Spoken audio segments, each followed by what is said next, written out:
Shoutout po kay Tito Ilbal. Mag-subscribe na po kayo kay Tito Para Ilbal. lagi po kayo nakasubaybay sa amin. Thank you po. Very good. Thank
Pagkalis ng limang taon, nailingkos si Corazon ngayon ako.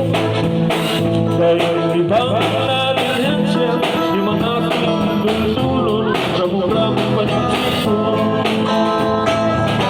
Dahil ibang natin siya, di mga dulsulon, ramo-ramo panisip ko.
Okay.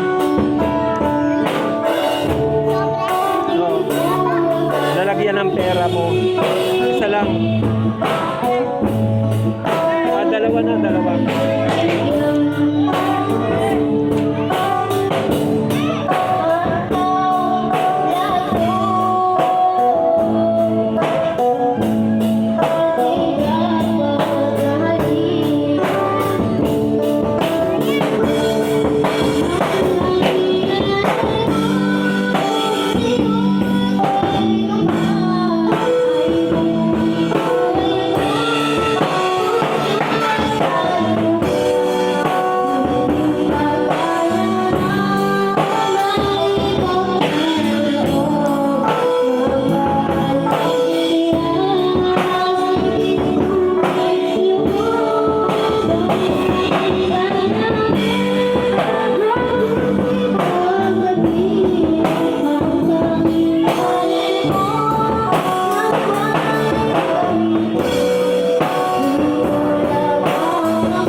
Sige pare.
hello mga manay, it's Friday. Yan, araw po ngayon ng Biyernes.